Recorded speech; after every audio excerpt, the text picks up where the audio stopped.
if I could hope for but one thing for you, so you be curious in all that you do. 'Cause love, like a flower, just wants to grow. Oh, and knowledge, like your heart, just wants to be known. If you like, please subscribe. This is Bitcoin Study Sessions. Hey, welcome to this conversation. I'm glad everybody's joining us today. We have a really good article we're reading, Bitcoin and Energy Security, How Bitcoin Stabilizes and Reinforces the Grid and Why It's a Matter of National Security, by Lee Bratcher and Pierre Rochard. So Lee Bratcher is the president and founder of the Texas Blockchain Council, according to the kind of the biography before the article. It's collected, by the way, this article, in National Security in the Digital Age. So Lee Bratcher, president and founder of the Texas Blockchain Council, Pierre Rochard, co-founder of the Satoshi Nakamoto Institute and vice president of research at Riot Platforms. And if you are on Twitter, you also see that he is kind of the bane of the XRP army. He does a really good job of critiquing Ripple and XRP and their relationship, kind of strategically antagonizing in a very helpful Bitcoin maxi sort of way, where it's all in the name of fun and the public good. So this article is somewhat technical. Lucas and I were just talking a second ago, but that makes it really good because and today we're going to learn some new things about Bitcoin mining that goes beyond surface level, but Lucas and I are going to do our best to make it very intelligible so that we all hopefully come away with new understanding. This article also continues our exploration of Bitcoin mining. We first talked about that, I think, with Lynn Alden's book, Broken Money, and her book is kind of a broad overview of many aspects of Bitcoin. And so it was a good, just general overview of the technical the side of how Bitcoin mining works with the Bitcoin protocol and its general utility. So you can go back and check that out if you want. Then in this same anthology, National Security in the Digital Age, we've already looked at two ways in which Bitcoin mining intersects with strategic kind of America's strategic interests. The first essay we read was Bitcoin, Africa, and U.S. National Security Interests by Ben Kincaid. And that was about the strategic potential specifically of Bitcoin and Bitcoin mining in Africa, where Bitcoin mining, as we discussed and learned, could tap into remote energy resources, which are there are many of these in Africa, and help build out the grid to supply more Africans with electricity, and also thereby entice Africans toward freedom maximalizing Bitcoin and away from techno-authoritarian maximizing China through its CBDCs, central bank digital currencies, and its other surveillance and control technology. So that was one strategic aspect of Bitcoin, its ability hopefully to bring Africa into the fold of freedom-loving people through Bitcoin. The second essay we read was Securing America's Future in the Age of the Electron by James McGinnis in the same anthology.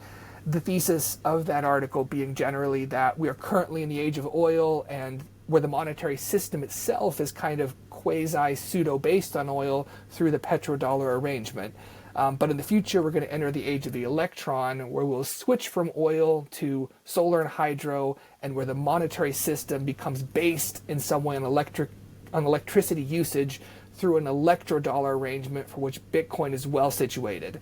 So a future in which which America and the world is using electricity as its base energy source through renewables.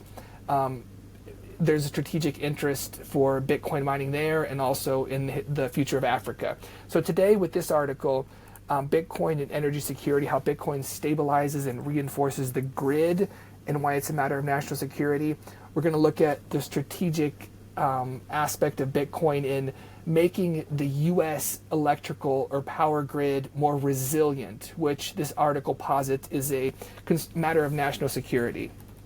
So this article focuses specifically on ERCOT, which is an acronym for Electric Reliability Council of Texas, which is the regional energy grid that covers most of Texas. So Lucas, if you have that first image there, this is helpful, I think. ERCOT is something that's people throw around that acronym without kind of knowing exactly what it pertains to. At least I have in the past. And so if you have video, you'll see that there are regional power grids depicted here, and ERCOT is one that covers most of the state of Texas.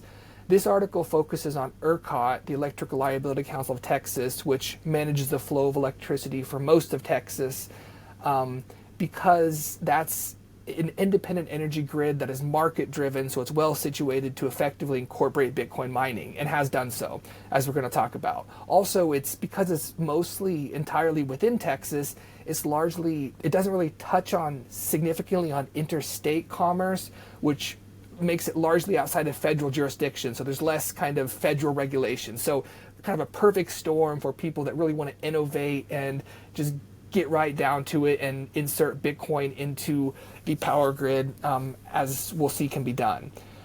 So what can Bitcoin do to help ERCOT ensure that the grid is reliable and stable? So first and most simply, enhancing the long-term stability of a grid can be done when Bitcoin miners are incorporated, because Bitcoin miners are a new customer. Simply, they're buying energy, and when you're buying energy from a grid, you're paying to the providers of the energy, you're paying to the grid, they can then reinvest that. Very simple. The much more interesting stuff comes in when we consider what kind of customer a Bitcoin miner is. So consider the nature of Bitcoin mining. And Lucas, that's the second image. We've talked about this before, that Bitcoin mining has these certain aspects that make it a peculiar and very different consumer of energy. As we can see on the chart here, it's a grid that compares a Bitcoin miner, a data center, and a steel plant, three consumers of electricity. And it compares their cost of reacting, reaction time, availability, and granularity. And I'll explain what that means. So a Bitcoin miner, it has a low cost of reacting. If prices surge on a grid, it can make a decision to turn off with little cost. You can turn off the machines. That doesn't impact the financial, except for it's not, of course, mining at that point. It doesn't really harm the machinery, and there's low cost to do that. The reaction time is quick also. You can very quickly turn off or turn on a Bitcoin miner. The availability is high, and the granularity is high. And so first, granularity, I was kind of unsure what that meant, but thinking further, the granularity of a Bitcoin miner, they can turn off part of their machines, all of their machines. They can really granularly respond to things that are happening with the power grid. Whereas, for example, a steel plant is low granularity because they have a whole steel process that is happening and you can't turn off part of it. So along these various axes, the Bitcoin miner, the cost of reacting is low, whereas a data center, it has a high cost of reacting because those really need to be running most of the time if they're supporting, for example, Twitter or X or something like that. You can't just flip it off without some preparation, moving things around. So for Bitcoin then becomes, through these various factors, it's the most interruptible, flexible, large load on an energy grid when compared to other energy consumers. It's interruptible, you can turn it off. It's flexible, again, they can ramp up and down easily, as we'll talk about. So it makes it a very peculiar consumer of energy, which enables Bitcoin to be a demand response tool, in that they can respond to supply and demand of energy when there is an excess of supply or a surge in demand. It can turn off or turn on its operations in a way that other consumers of electricity can't as easily. So, for example, if a power plant unexpectedly goes offline, a miner with the ability to quickly curtail or turn off its operations can help prevent an undersupply. If suddenly the power plant's not producing energy, then there's going to be a surge in demand relative to the amount of power produced, and the Bitcoin miner can turn off. If there's an excess supply, a fast ramping miner can quickly ramp up its operation to consume the excess power, which prevents just a waste of energy. And so again, the grid is making more money and can reinvest that. So Bitcoin miners have good demand response. They can respond to increased demand for electricity or for excess supply by turning off or on as the situation requires.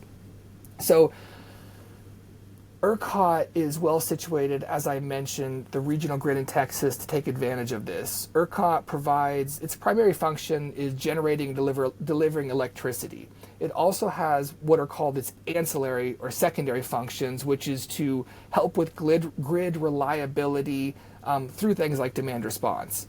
It has an ancillary services market where it engages with other partners who can provide that demand response thing to help it stabilize its power grid. There are a few different types of ancillary services it provides, a few types of grid reliability preservation mechanisms it has. This article goes into the technical regulatory terms for these things. I think what's important to note is that these ancillary services, the way that ERCOT pays parties to provide demand response, to provide either turning off or turning on more power, the way that they divide these things up is they have one that they're looking for energy consumers that can adjust every 4 seconds to help with supply and demand. They have another category of ancillary service they provide to preserve grid reliability that has a 10-minute window for when there are things like during peak hours of the day where there's going to be like a peak electricity demand. It wants electric consumers or producers that can help with either decreasing their consumption when there's surges of demand, or turning on and increasing consumption with an increase in supply. So there's these various types of demand response mechanisms that ERCOT uses. It basically has like an auction where people bid into it and say, yeah, I can serve this function. I can ramp up or ramp down my energy consumption in 4 seconds, 10 minutes, or 30 minutes to help stabilize the grid when, for example, clouds are in front of solar installations, or there's it's a very hot day, so there's peak demand. So, Bitcoin mining can be one partner that ERCOT has then to bid into these ancillary services. That's one way that Bitcoin can help stabilize a power grid. And Lucas, I had an image there from this article too, just to visually show what stabilizing the grid is. And so if you scroll down on that, I think it should be the next one. And just to describe it, what we'll see is a line going up and down like a wave pattern, and then another inverse line where it has a peak where the other line has a trough. And that's what you want. When supply is peaking because the sun is shining brightly, but people aren't using too much air conditioning, you want somebody on the grid who can ramp up their operation to consume that extra power. When there's a trough, when there is it's a cloudy day, or everybody's got their AC blaring or something like that, and there's kind of a diminished supply or an excess demand, you want correspondingly one of the people on the grid to be able to curtail or ramp down their operation. So you can just see that visually this graph shows what stabilization means, that when you average these two inverse superimposed waves, you get kind of a steady line of energy consumption. So that's these ancillary services, again, serving as partners, demand response partners to ERCOT, is one role that Bitcoin miners can play, and they can play it very well in comparison to, again, a data center or a steel plant, which are not as interruptible or not as granular or not as quick to be able to react. Another thing that Bitcoin miners can do to make the grid more stable is simply self-determined economic curtailment. That is, a Bitcoin miner can make the decision to turn off in response to real-time electricity market prices. There's a certain market price of electricity where it will no longer be profitable to run a Bitcoin miner. So when that price goes way up because there's a lot of demand, then a Bitcoin miner can just make their own personal decision to turn off. In that instance, it's not controlled by the grid operator, but instead simply by market economic factors. An interesting part of this that I hadn't thought about that this article notes is that a Bitcoin miner's mining rigs often have different efficiency levels. Maybe some will be older machines, some will be newer machines, different cooling methods, water immersion, which will cool more efficiently than air cooled. The different efficiency on these machines leads to different break-even prices for when they will make the decision to turn them off. So there won't necessarily be a cliff where all of the Bitcoin miners will turn off at once, but a more kind of progressive load shedding that can de-stress the grid gradually as prices are peaking. And that's a very good thing for grid stability. A third thing, we have those ancillary services, the demand response stuff that ERCOT employs. We have just the economic decisions that Bitcoin miners make. A third one is power purchase agreements, where miners agree with a private producer of electricity. They just come to a private agreement contract with them that says, we'll buy, if you give us a agreed stable price for an extended duration, we will pay it all at once and buy that energy, but you can't change that price for the duration. So for miners, that's good. It mitigates the risk of energy price volatility, and for the power companies, it can be good because they can get a significant upfront payment that then allows them to invest and add additional capacity. There are many different providers that can provide these demand response, as I've mentioned, but Bitcoin miners, they can do it relatively low cost due to their flexible demand capacity to ramp up and down quickly. Another thing that Bitcoin miners do very well to enhance the stability and resilience of a power grid is facilitating renewable energy adoption. So these ancillary type services are needed to support renewables. As I mentioned, like a cloud going in front of a solar installation, you need to have somebody who's willing to turn off and not consume energy. These renewables often have challenges in selling their intermittent energy to the grid, so they need a partner who can do surging demand and response. Mining can also be done anywhere. It's location agnostic with power and internet, so it can utilize renewable power that's located remotely, as we saw in the essay by Ben Kincaid on Africa. Hydro, solar, and wind power are often away from demand centers, and people tend to live closer for historic reasons to maybe rivers or railroad locations, something like that, and not close to a roaring river waterfall or a wide open desert or plains with raging winds and burning sunlight. So Bitcoin miners, though, they can move to where people are not, to remote locations, and help monetize that stranded energy. Bitcoin miners also stimulate innovation and decentralization. I have a quote here I'll read from the article.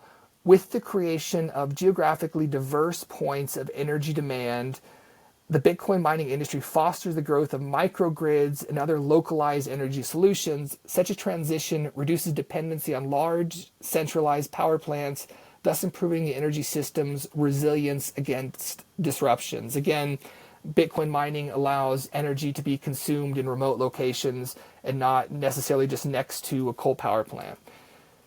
These use cases are also facilitated because Bitcoin miners have different positions on or within the grid that increases their versatility. So there's 3 locations that this article notes that a Bitcoin miner can have on the grid. They can be between the grid and the meter, which is to say the Bitcoin miner is hooked up to more close to the power source and becomes almost a sort of power generator, in that its usage can be moved up and down as needed when the grid needs to supply more power to end users even before it hits the meter. They can also be off-grid. As we mentioned, they can utilize energy sources that would otherwise be wasted, stranded energy, flared natural gas. And then third, they can be located, of course, in our homes. People can just have their own miner. I bought my parents a Heatbit, which is a Bitcoin miner that is designed to be used as a space heater. So people in their homes can also use miners to repurpose computation as heat and make it utility. So I'm going to end the summary with a quote that's not from the article. This is something that's often attributed to the author, William Gibson. He says, "The future is here, it's just not evenly distributed." And we can say the same thing about power. Power is here, it is just not evenly distributed. Solar and hydropower is in remote locations away from demand centers, and the usage tends to cluster around, or there are peak hours of usage.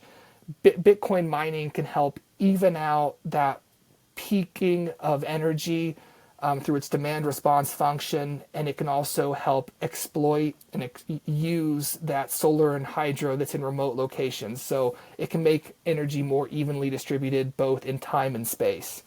That is a rough summary or general summary of this article. Again, a lot of, I said jargon, but I want to say it's also very interesting because this article gets into the regulatory aspect in a very specific way in Texas, which is a place that is actually using Bitcoin miners for this demand response function. So it's very interesting to read, almost as a case study too, in some sense. Lucas, did I drop anything out of the article in that summary that you thought was very notable, or add something to that picture?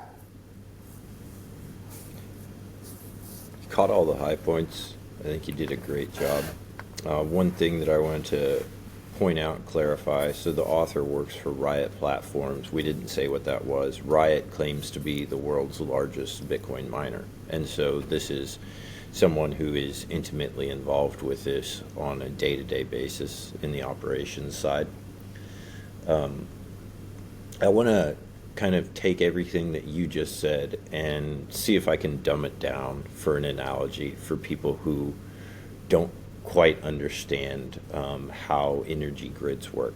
So we have energy producing stations, power plants, and those power plants produce energy and they put it into transmission lines, and those transmission lines go to factories and houses and industrial centers, etc., and that energy is consumed.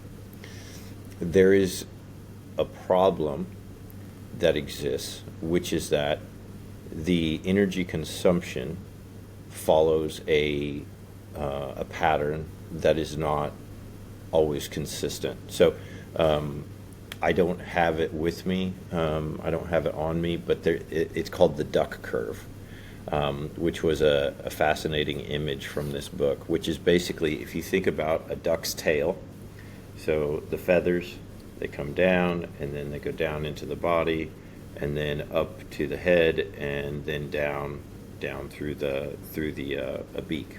So that's basically what energy consumption looks like. So in the morning, it peaks when everybody's getting up and getting out of bed and running their toaster and running their hair dryer and doing all of these things. And then they leave the house and they go to work, and it goes down during the day. And then it starts to increase again at night when everybody gets home, and it really peaks when the sun goes down. When all of the other sources, like you talked about, the solar goes off. Typically it's dark, so there's no solar. Typically at night, because you don't have as much heat generates thermal activity, and so you don't have as much wind at night. So wind turbine generators decrease, and so you have this fluctuating demand throughout the day. And the problem is that the energy producing centers, the power plants, they kind of like to run at a certain level. So like I grew up running a tractor. A tractor likes to run basically full out, not quite all the way, but basically full out. So say at like 90 to 95%. That's really where it just hums along. It produces the most torque, it produces the most horsepower, and it consistently performs the best. The problem is you can't run a power plant like that. You can't run it at effectively peak capacity or near peak capacity at all times, because you're putting that energy into the grid, and if that energy is not being consumed, it has no place to go. And so if it has no place to go, then problems happen. That's when you blow transformers. Like when lightning strikes and a transformer explodes, which I've seen happen, I've been witness to. It's really cool. Sounds like a cannon going off, lots of lights, lots of fireworks, fire, very cool. What's happening is that miniature part of the grid is being overloaded with electricity that has no place to go. And so bad things happen. So these energy centers, these power plants, they can't ratchet up and down as easily as a tractor. You don't have a throttle that you can just pull back and push forward and pull back and push forward. You think about like a coal-fired energy plant, these are taking literally train cars of coal, 100 tons at a time, and they're burning that coal, I think at a rate of like 1,000, like I believe like Jeffrey Energy Center near Manhattan, Kansas, which powers a good portion of the state of Kansas. I think they burn a unit car of, or a unit train of coal a day. So a unit train, I think, is like 120 cars or something like that. So 100 tons and 100 tons per car, 120 cars, right? That's a lot. That'd be, what, 10,000, 12,000 tons of coal. So you burn the coal, the heat from the coal heats water, water turns to steam, steam turns generators, generators produce electricity. So you can imagine how that process is not very interruptible. Big ass fire. Like, what are you going to do? Are you going to spray water on the fire every time people shut off their hair dryers and go to work? Nah, not really. So what can you do? So what I imagine this to be like is like a restaurant. So imagine a McDonald's. A McDonald's is going to be most efficient when its employees are working basically at max capacity, making as many hamburgers and French fries as they can. If there's not demand, then you're running inefficiently because you're paying people to stand there at the fryer, to stand there at the prep station and not make hamburgers and not make French fries. So let's say you've got this McDonald's, you want it to run full out in order to be maximized. So the problem is that you've got peak times of demand, breakfast, lunch, and dinner. And in those in-between times, what do? Well, previously, you would just be inefficient. You would just stop making hamburgers, stop making French fries. People would stand around, they would do stupid pranks, and they would get paid for not actually doing work. What Bitcoin mining allows is for that food, those hamburgers and French fries, to be consumed regardless of what the demand is. So let's say the morning breakfast rush is over, and now you're at 10, 11 o'clock. That McDonald's is still making a ton of French fries and a ton of hamburgers, and this little mobile kitchen with a bunch of Bitcoin miners pulls up next to it, and they just throw all those hamburgers and French fries at that mobile kitchen, and the Bitcoin miners eat them up. And they pay for them because they want them, because they can eat those little hamburgers and French fries and they can turn that into Bitcoin, and that's profitable for them. And then let's say you've got a big wrestling tournament in town, a big concert, something where the peak demand is going to exceed the capability of that McDonald's to produce enough food. That little mobile kitchen of Bitcoin miners has a whole, just imagine every one of those can also not only eat the hamburgers, but it can create them. So now you're parked out there, the crowd rushes in after the Bon Jovi concert, after whatever, and there's too much demand for what they're able to produce.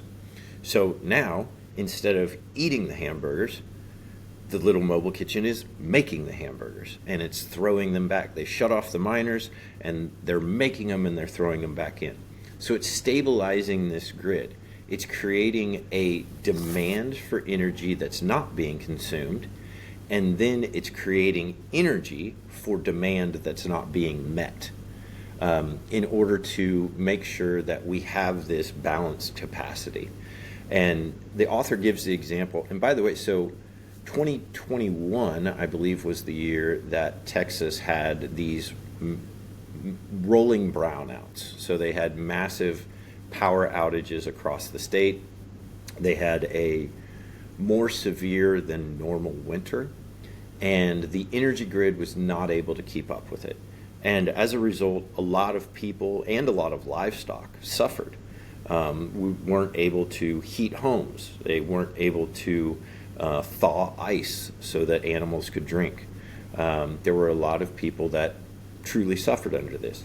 In 2022, this was a result of China banning Bitcoin mining. A lot of the hash power from China packed up and moved their Bitcoin mining operations to Texas, and they started to utilize this stranded power in Texas, typically in the form of flare gas. Flare gas is natural gas that comes up out of the ground during the course of drilling for oil and pumping oil, that is not of high enough quantity or high enough pressure that it's useful for them or economically feasible for them to capture it and then resell it.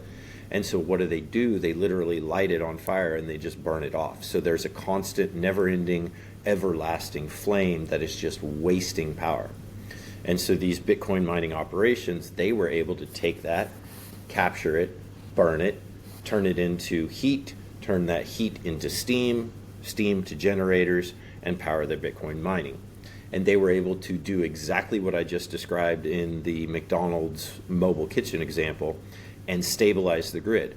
When the winter of 2022 was a little too severe, they flipped off their Bitcoin miners and they turned around and sold that energy back into the grid to stabilize the grid. I was in Texas in 2022. I was hog hunting with my father, and the locals were telling us about, how the year before it had been awful, it was terrible, blah, blah, blah. And I maybe having my years wrong, but anyways, at that time, it was fine. Like, they're like, oh, it must be better. And, at that time, that was when I was learning about Bitcoin mining. I was like, oh, that's why we were able to stabilize that grid.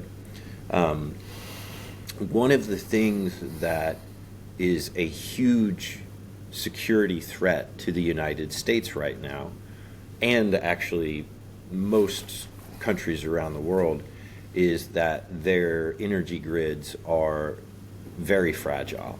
They're not able to withstand large overloads of power. Decreases in consumption are a problem, because then you end up literally wasting energy and just sending energy into nowhere. So now that energy that is sent into nowhere can instead go into Bitcoin mining and be useful. And then the high peaks of demand, those can be stabilized by that ancillary power coming from Bitcoin mining. So that's my understanding of it. And I'll go from there. I think, like I said, I think you did a killer job of it. I just had to break it down into burgers and fries so that I could chew it up. Those are great analogies, and those metaphors are very helpful to make it all mentally tractable, because it is a lot of terminology that doesn't make sense until you vividly understand that, oh, this is like, by stabilizing the grid, that means that we're protecting citizens from brownouts, blackouts, and the strategic function or aspect of a grid is that we, of course, power many important things, including things of national defense implication. And I think that's one of the reasons why this is very interesting, is this article talks about stabilizing the grid, and we've also previously talked about the strategic aspect of Bitcoin mining in relation to Africa, in relation to the future of the monetary system. A debate that's very present and live right now is, what is the national strategic significance of Bitcoin? Trump just signed an executive order that created a strategic Bitcoin reserve, and there are a lot of citizens of this country questioning, why is this a strategic asset? Why should the United States, collect Bitcoin? And so, Lucas, my question, like, what do you think that this provides something of a response? It's the reserve is about collecting the bits, Bitcoin, and not, of course, like operating miners. But does a strategic Bitcoin reserve in some way fuel the strategic significance of Bitcoin mining as well, do you think? Yeah, I think that, so just as in the gold rush of 1849, there became a greater demand for gold because it was known that we could increase the supply. It was known that it was a valuable metal, and gold mining became I guess, the industry du jour, the most exciting thing to feed that supply. We were a growing country. That growing country wanted to grow its monetary base. Back then, we were a little bit more responsible in terms of how we issued money. Typically, and I believe that was kind of during the time of the wildcat banks, and so you had this sort of wild west of banking system where banks kind of competed. There wasn't this death grip upon the banking system by a few very large GSIBs, globally significant. Is that what they're called? Globally significant banks. I can't remember what the acronym is, but anyways, so gold mining became the thing. And the people who got rich during that time, by the way, were the people who sold the shovels and the pickaxes. And I think we're going to see the same thing here, which is that the people who get rich during this time, because Bitcoin is a valuable commodity, it is recognized as such. Now it's really been codified as a superior form of money to the dollar. That's really what creating a strategic Bitcoin reserve is doing, is openly admitting that we need Bitcoin in order to back the value of the dollar. Like, you don't create a strategic reserve of something to back something else if the thing you're backing it with is less valuable. So you're using this as a... But is the strategic reserve necessarily to back the dollar? We have strategic stockpiles of other things like oil, and that's not necessarily to back the dollar. Cheese, right? Other ridiculous things. But is there a strategic... that's my question, because that's what a lot of critics argue, is the dollar's not backed by that.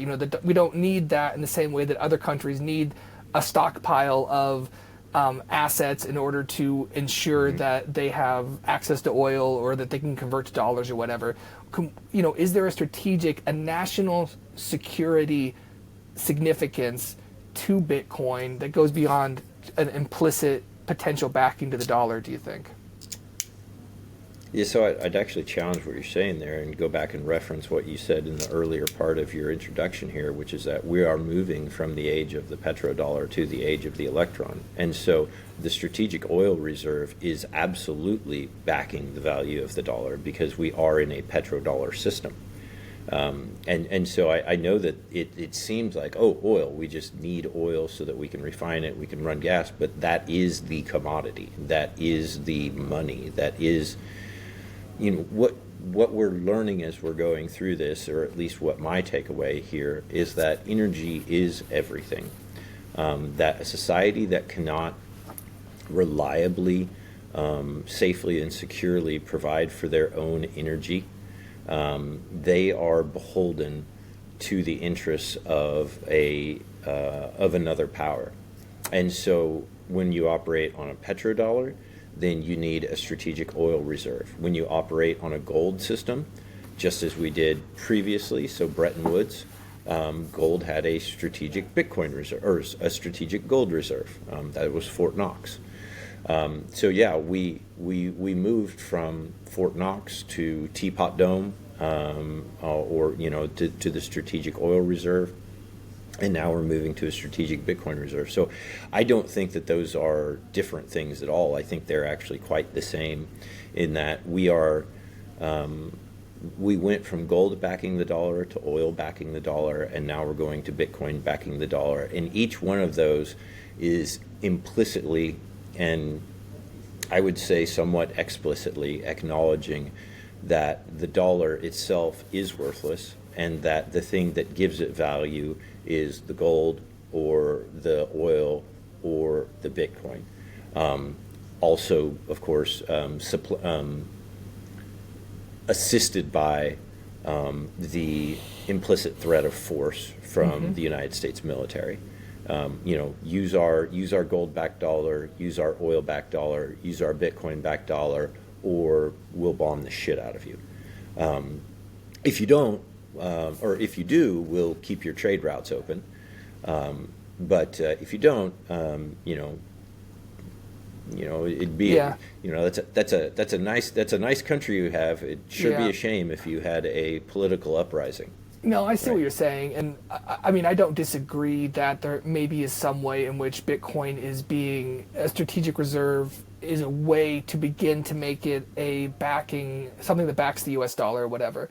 But the question I ask myself when I read an article like this, or what I want to take away from an article like this, is, what doubts does it resolve in my own mind, and how will it enable me to help resolve the doubts that other people have? And there are a couple critics, George Selgin, Nick Carter, that don't see Bitcoin as backing the dollar in any sense, or a strategic Bitcoin reserve doing that, and don't see any sort of strategic defense implication to it.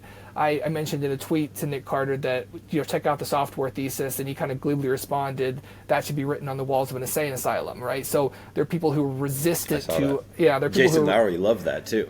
He did, he appreciated that. So a man not without humor. Yeah. But that's when I'm reading this, I'm wondering, this book is the national security in the digital age. And so Bitcoin mining has national security significance in that it helps stabilize our power grid, and a stabilized and resilient power grid is important for national security. Can that be bootstrapped or made into a justification of stockpiling Bitcoin itself, the product of the proof of work function that Bitcoin miners are producing, the reusable proof of work aspect of that?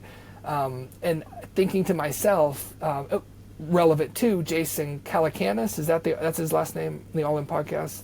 I don't know if Uber twat from the All In podcast. Okay, well, I'll reserve any opinions, but he had tweeted that Texas is considering approving its own Bitcoin reserve, and he's like, under no circumstances should Texas do this, and it doesn't make sense for Texas to pump bags or whatever. And someone responded like, it actually makes the most sense for Texas to do it, given ERCOT, and given that how much the Bitcoin industry is, becoming rooted in Texas, and how much they want to fuel that Silicon Valley startup vibe of Bitcoin arising organically in Texas through Bitcoin miners and through tech forward and friendly atmosphere. So I thought that was another interesting justification for a reserve of Bitcoin, is a signaling function, of course, to attract Bitcoiners, Bitcoin development, because you see that those things have strategic significance.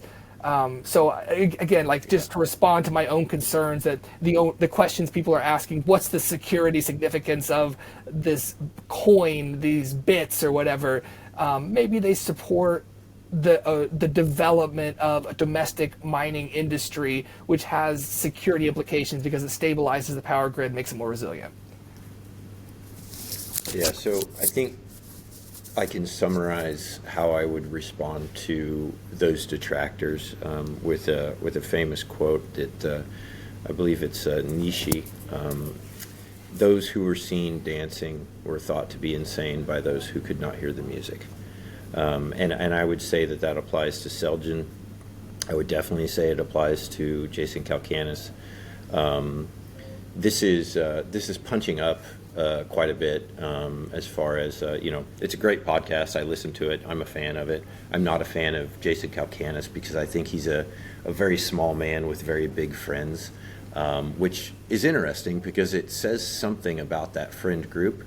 Either they are incredibly gracious to someone who consistently attacks people without reason, and really does not approach discourse from a reasonable way.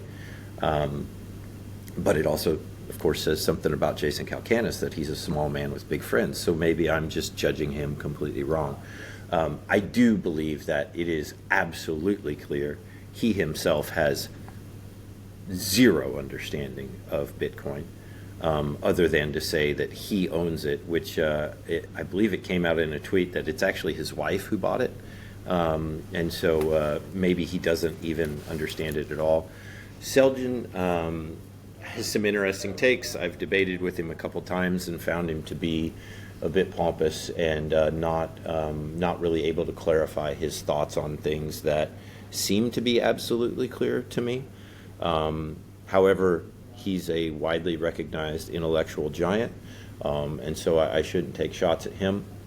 However, I think I can come back to it and just say, like, look, those dancing look crazy to those who can't hear the music, and I think that is absolutely true in this case. But how can we make? We've met Jason Lowry. That dude is sane. He is as sane, as sober, as straight as you can be, and he's just a little bit smarter and thinking a little bit harder, I think, than a lot of people. But right, and how can we get normies to hear the music? Because that's something that interests me. I mean, it's one thing to say, they're just not, they just don't hear the music. In time, everybody will hear. But we do want to have these conversations. At least I do. I want to have these conversations. I want to explain to friends, family, people I meet, my own views, defend them, and I want to give reasons, and I want to hear their points of view and explain back to them why I think those views are misguided. I was recently at a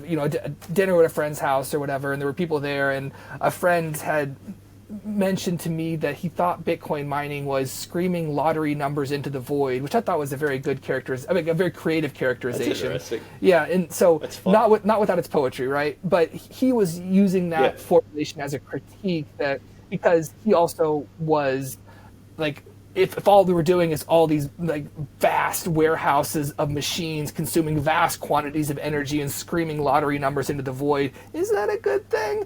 But so responding to that, I was like, well, let's begin to talk about what Bitcoin actually does. First, its use function, all of the ways that, for example, the Human Rights Foundation is talking about the way that it can help support dissidents, it can help support people under authoritarian systems, and how it can better our monetary system, all like the real utility of Bitcoin. It's not just screaming lottery numbers into the void. But, that's a very reasonable take, I think, for a normie to have, for somebody who's not really doesn't have the time necessarily to dig into Bitcoin at this very deep level. And so I'm always thinking to myself, when I read an article like this too, is how can I distill it to myself so that I can distill it better to other people and, explain, I see what you're thinking, I see where you're coming from, but bring them so that they can hear the music too in a very reasonable sounding way. And you're actually very good at this, Lucas. I've heard you talk to your brother-in-law, and the description you gave of Bitcoin's stabilizing function for the power grid, very, very full of imagery and very down to earth. And so I think you are actually, very good at that. When you talk to normies, maybe you have a kind of repellence talking to what you call pompous intellectuals. That's a different conversation to have. But you're very good at doing the normie conversation. Well, it goes back to what Saylor says, is that it's the need to know. Like, your mind will be open to the idea of an alternative when you are looking at a situation where you either have to continue to suffer under the current system or you change to something new. Guys like Calacanis and Selgin, they're not suffering under the current system, they're thriving in it. And so they have no need to understand this, because they're doing just fine without it. That's why the barefoot, shoeless, houseless, windowless, bathroomless oftentimes breadless person in Nigeria who has a smartphone and is using Lightning Network in order to remove themselves from the hyperinflating local currency, the Naira. That's why they are a much more brave and adventurous intellectual explorer than someone like Calcanus or Selgin, because they have a need to know. It is imperative for their continued survival that they do something different than what they are currently doing. And I think that this actually is a very good avenue to talk to people about.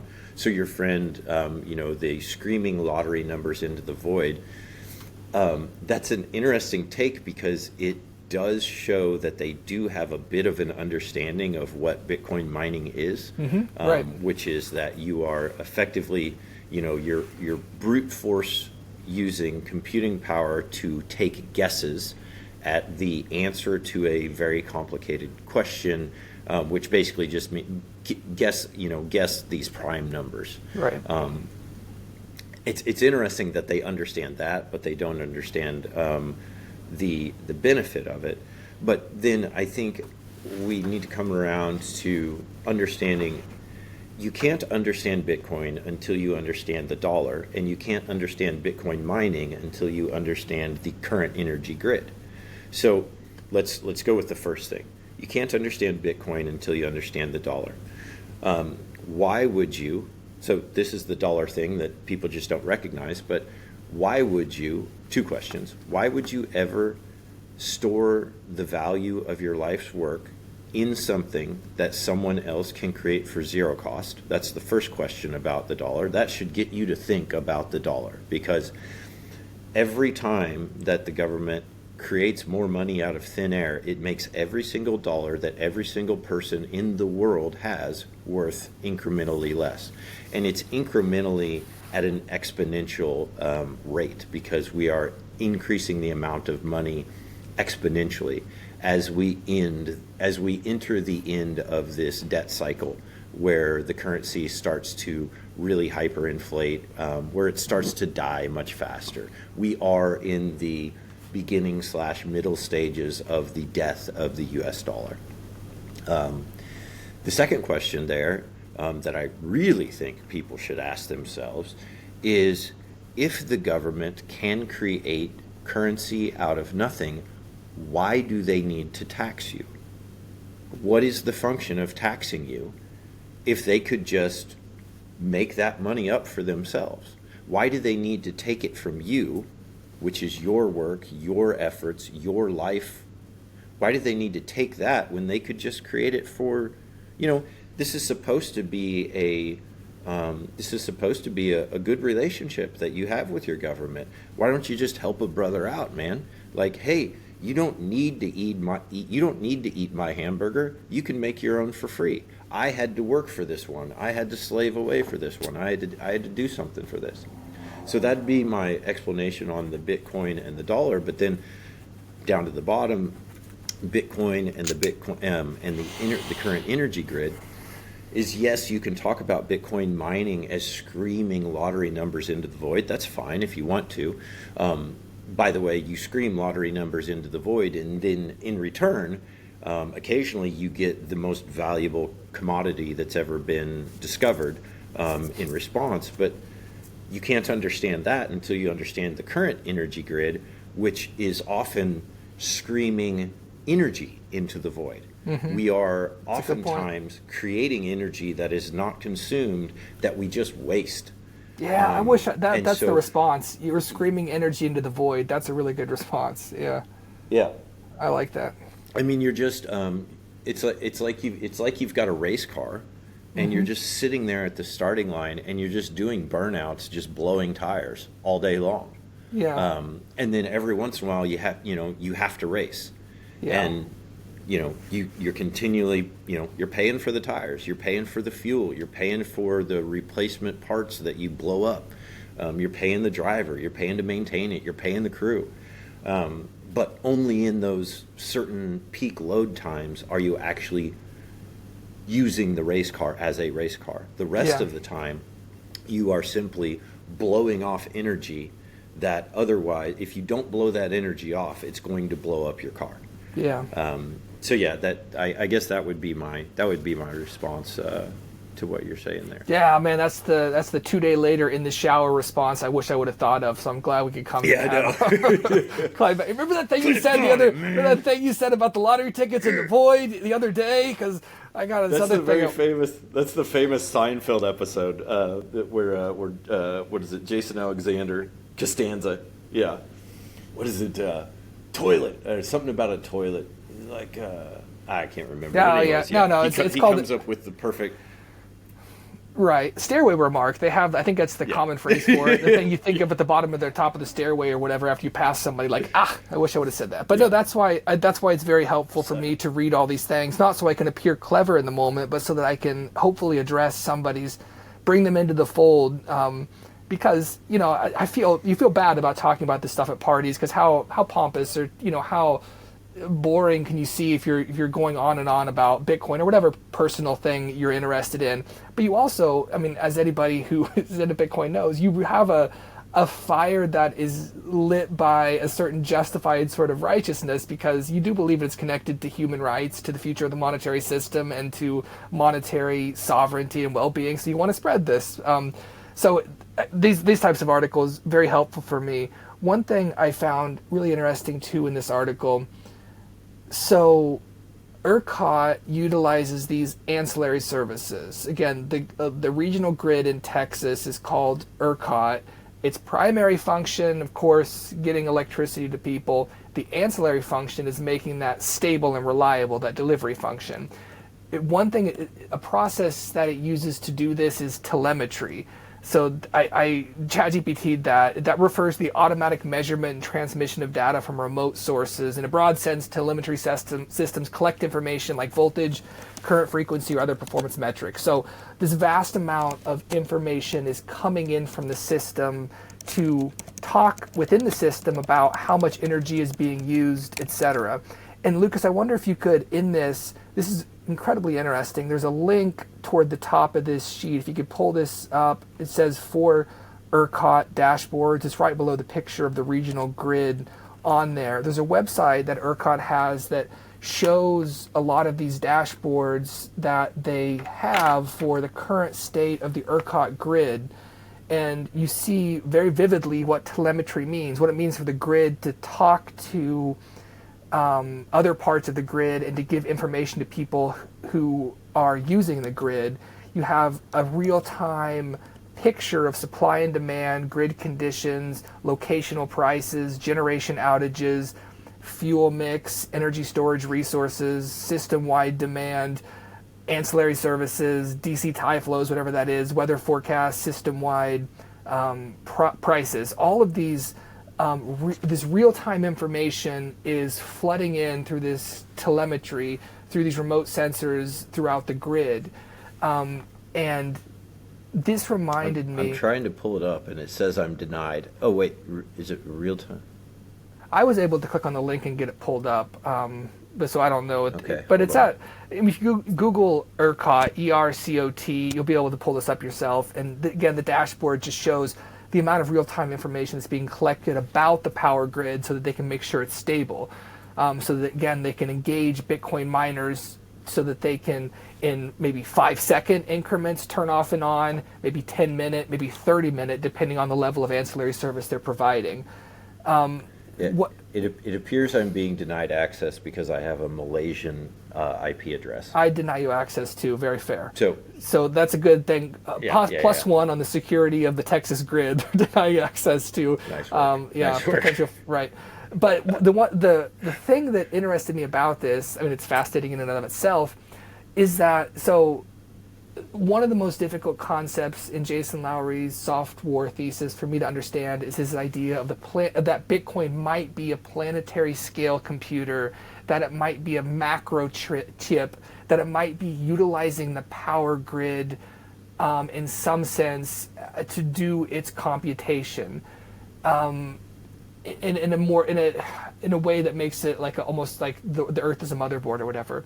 But when I see this real-time information, the telemetry of the power grid feeding all this information into itself, and then I know that Bitcoin miners can then use this information themselves to operate their miners. There's this like exchange between the real world usage of the power grid and the production of computation.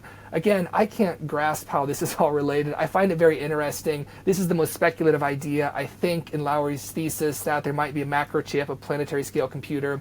It's not necessary to understand or endorse his thesis that you buy into this idea that Bitcoin is a planetary scale computer, but just on the very, one-to-one level of what it might look like, seeing these dashboards of the ERCOT power grid and real-time production of all of this data, and then knowing that it's feeding into how Bitcoin miners operate their operations, which in turn feeds back into the ERCOT telemetric data. You're beginning to see this intertwining of Bitcoin with the power grid in a very intimate way. I just thought that's very interesting. Yeah. Yeah, it's fascinating because it is providing this. So there's just so many components about it that are amazing. The first thing is that we started Bitcoin mining using regular desktop computers plugged into the wall, and as Bitcoin mining became a competitive field, the hardware that you use is the same. Everybody uses the same hardware. And so the only way that you're able to gain an advantage over your competitor is to have cheaper energy, because cheaper energy allows you to keep mining even when the price of Bitcoin goes down. So that's a forcing function that makes Bitcoin miners seek the cheapest energy possible. And the cheapest energy possible is this stranded, wasted energy. And this stranded, wasted energy can then be when the price of energy goes up during times of peak load demand. You can then turn this energy that was not part of the grid before. This is not utilizing energy. It's not taking away energy from the consumer. It is additive to the process. This was completely outside of the energy process. We're adding energy to the grid in a way that makes it resilient. It makes it resilient to peak load. It makes it resilient to decreases in demand, and it allows for kind of back to the thing about the track. It allows you to put that tractor and run it at 2,000 RPM all day long instead of constantly going back and forth and back. And just like anything else, like any sort of change is going to have some effect. It's going to cause excess wear and tear. There's going to be higher maintenance, et cetera, et cetera. And so we're avoiding that.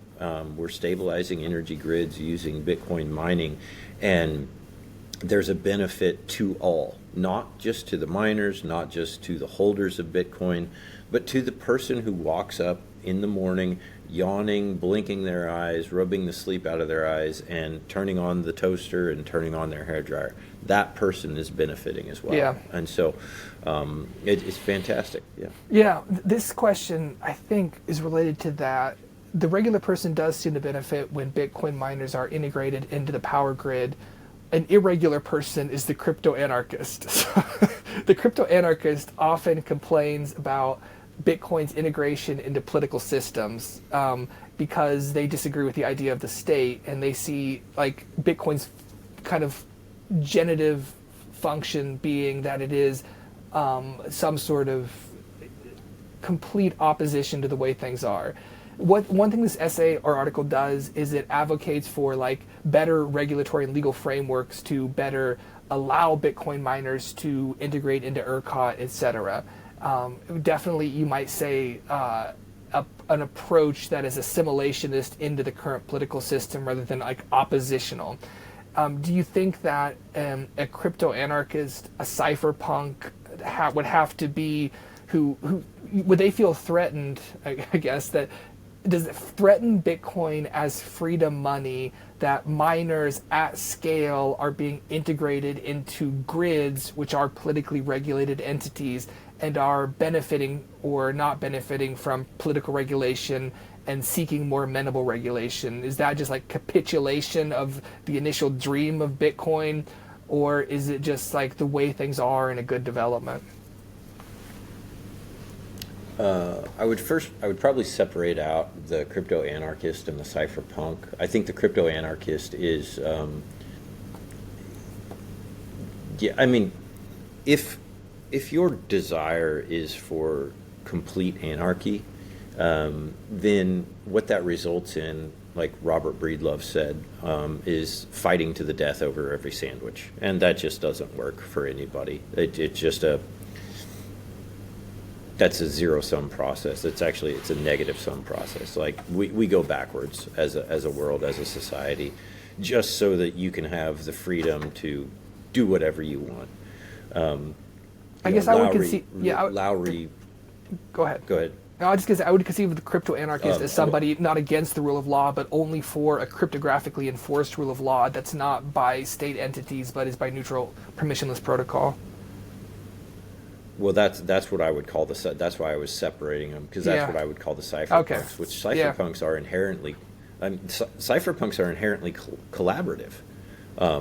They meet online, they write code together, they strive towards a common purpose, and so they are marshaling resources in the same direction. They are inherently cooperative, inherently community based. And so from that perspective, so if you're that person, then yes, I do believe that there is a legitimate argument to be made that you're somewhat propping up the state, propping up this entity by helping it out. But you're also helping yourself. You're also helping your fellow man. You're helping, it doesn't have to be either or. Everybody does win. One of the things that I think we are going to see, we talked about this, I was talking about this a little off camera, which is that we are moving from societies that are based around transportation hubs to societies that are based around energy hubs. I think that's where we go in the future. Previously, the model has always been harvest the energy, transport it to where it is consumed. So we harvest oil in the Middle East, we transport it to America, and we consume it. There's a whole lot of cost involved in that. There's all the cost of drilling it, there's all the cost of overthrowing governments, there's all the cost of keeping the trade routes clear, there's all the cost of refining it, et cetera, et cetera. In the United States, we harvest energy in the Midwest in the form of grain and meat, and we rail it to the coast. That is the nutrition that keeps the population centers going. And so I think we're going to see something radically different because we now have energy in the form of Bitcoin that can be transported instantaneously through cyberspace for effectively zero cost. I can find a waterfall in the middle of nowhere. I can put a generator on it. I can put up a Starlink, and now I'm mining Bitcoin. And what is Bitcoin? Same thing as money. It's energy, just stored in a battery. It's a battery for energy that you can transport, and you don't have to physically transport it. You can transport it. What do you mean it's a battery for energy? In cyberspace. What do you mean it's a battery for energy? Because Bitcoin doesn't store energy. You can't take it out, right? Right, but you can exchange it for whatever you want. And what you're going to exchange it for at the base layer is going to be some form of energy. I'm going to exchange it for food, which is nutritional energy. I'm going to exchange it for fuel, which is energy to power my consumption. I'm going to exchange it for a house, which is energy in a static form that protects me from the elements.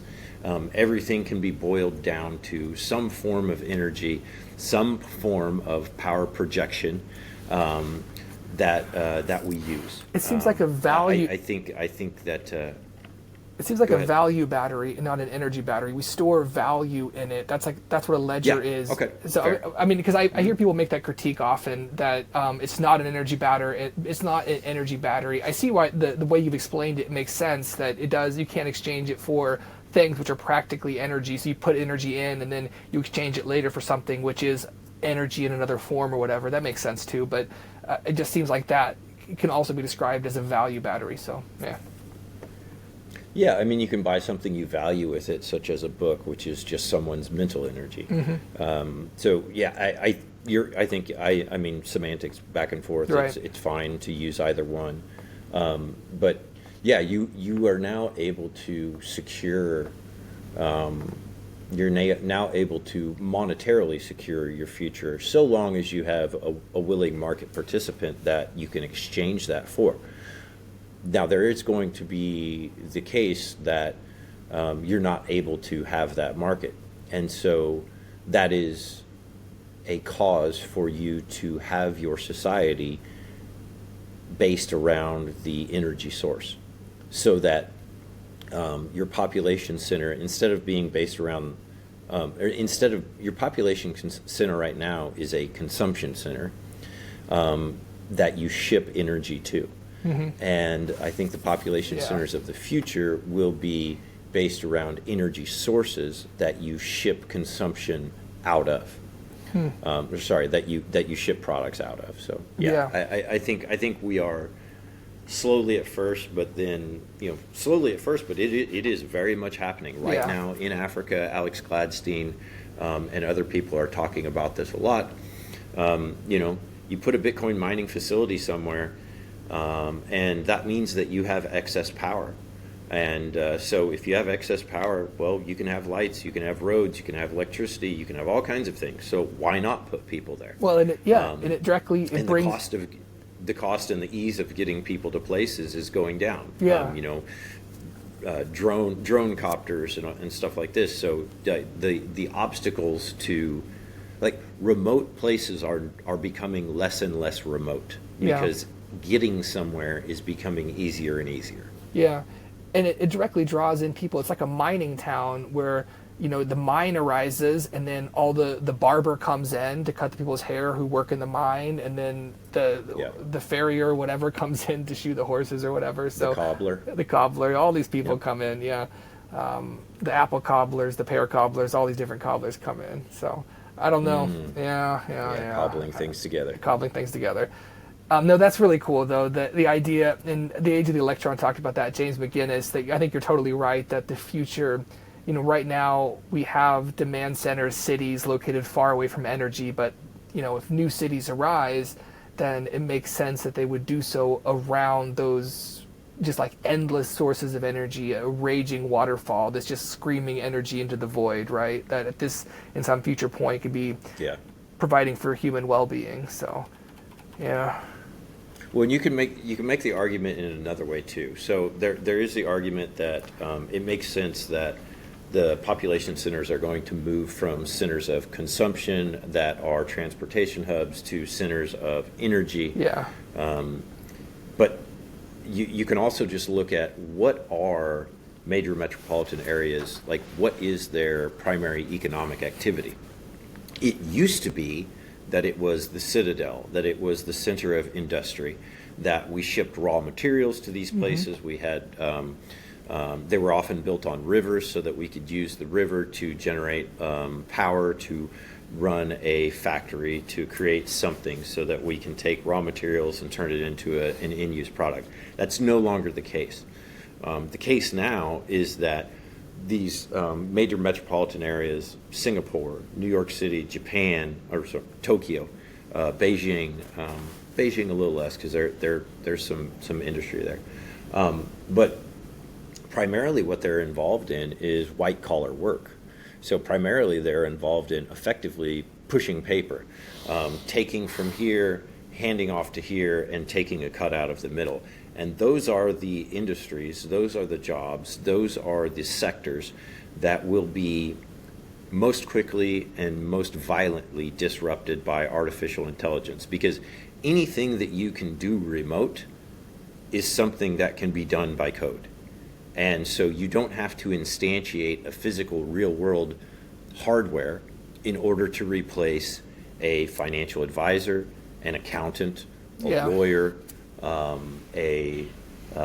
someone who is like a diagnostician, who's merely reading charts, etc. these are, at their heart, these are extractive economies, and they extract a lot of value. And the amount of value that they are going to extract from the economy is going to fall by an order or multiple orders of magnitude as we are able to replicate what they do in code so that it is done consistently at the highest level for effectively zero cost. And so if you were to take away the financial economy of New York City, what would remain? It would be a hollow shell of a city. If you were to take away the financial economy of Tokyo, what would remain? Not a whole lot. Singapore as well.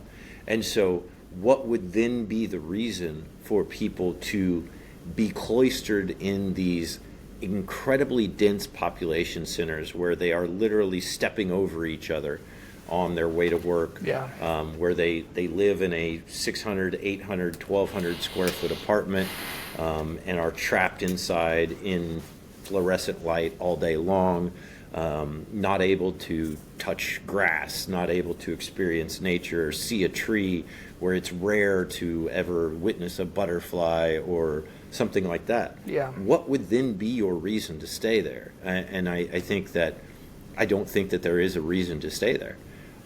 So yeah, I think that those those population centers will continue to dissipate and move into areas of energy abundance that are less heavily populated. The reason to stay in those is cultural production, like bohemia, art scenes, these things that happen when you have lots of humans together, the synaptical electrical impulses that charge between human and human and bring cultural information through paintings and songs and poetry.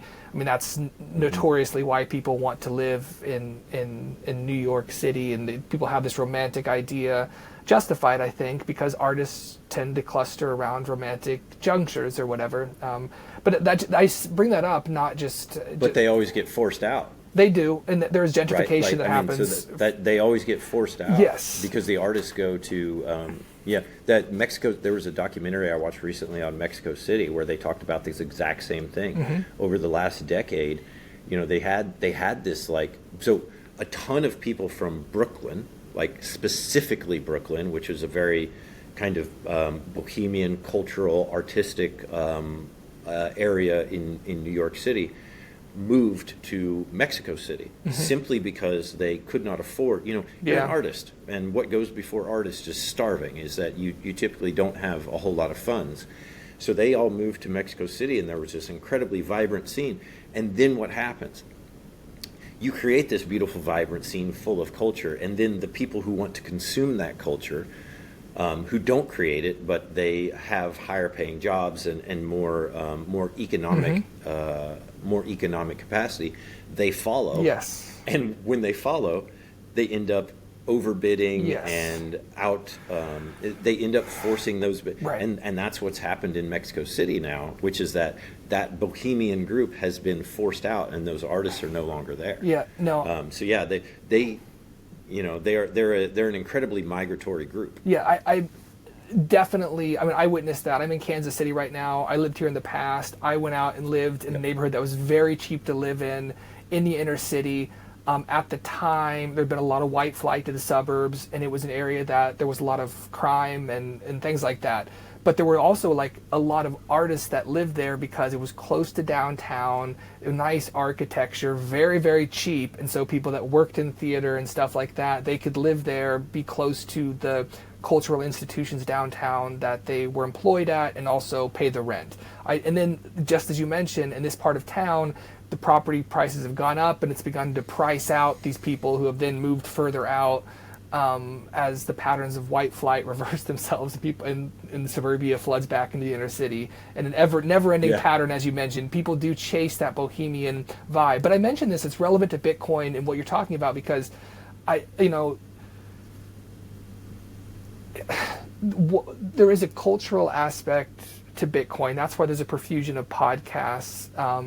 This is a novel technology. Technology always intersects with culture, and creates new forms, new ways of living, and it takes an artist just as it takes a technologist sometimes to predict what's going to happen. I mean, science fiction is one way in which art kind of literally predicts the future, maybe, but other art predicts our cultural future and nails kind of the sentiment, the psychology of what it means to be alive at a particular moment. And, you know, Bitcoin is an industrial process when you talk about hooking it up to the power grid, but there's some sense I want to think in which it's a cultural process as well, in which if you drop miners in a remote location, people come to it, it does attract some sector of bohemia, some sort of people that want to interpret that experience of living as a Bitcoiner and make it, you know, show how it's an expression of human nature and illuminate in reverse what human nature means when we look at it through this lens. And so I keep on looking for that too. What are the cultural productions of Bitcoin? What is its art? What is it going to do? I haven't found a lot of it yet, but we're at the beginning. Yeah. No, I completely agree with that. That Saylor talked about, you know, the next 10 years is the digital gold rush, and just like we experienced the actual 1849 gold rush, people that are adventurous, that want to stake their claim, that want to experience something different, that have a need, you know, they are leaving something. Typically, they're leaving something that is not good, in the hopes of finding something better. Very rarely are they leaving something that is awesome, in order to take a risk, but that does happen. Mm-hmm. It doesn't happen very often. Mark Andreessen talked about this. The reason why they don't want to hire billionaires in order to be venture capitalists is because they often call in rich. You know, they just get up one day and they're like, yeah, I don't want to go to work. I'm just going to call in rich. I call in spiritually rich I'm already sometimes. Rich. Fuck this. Yeah. There you go. Yeah. Yeah. But no, I think you've summarized it fantastically well. Yeah, no, I don't have any concluding remarks, I don't think. So this is Bitcoin and energy security, how Bitcoin stabilizes and reinforces the grid, and why it's a matter of national security. A very informative essay. I enjoyed it. I hope we rendered it intelligible, because the content of it is very good. Absolutely. Thank you all for joining us. We'll see you next time. Hey, thanks for watching. If you like what you listen to, that's my brother, that's Christopher, please subscribe. It gets me one step closer to owning a cave, and that way I'll never have to mow a lawn or replace roof shingles ever again, which would be wonderful. Thanks.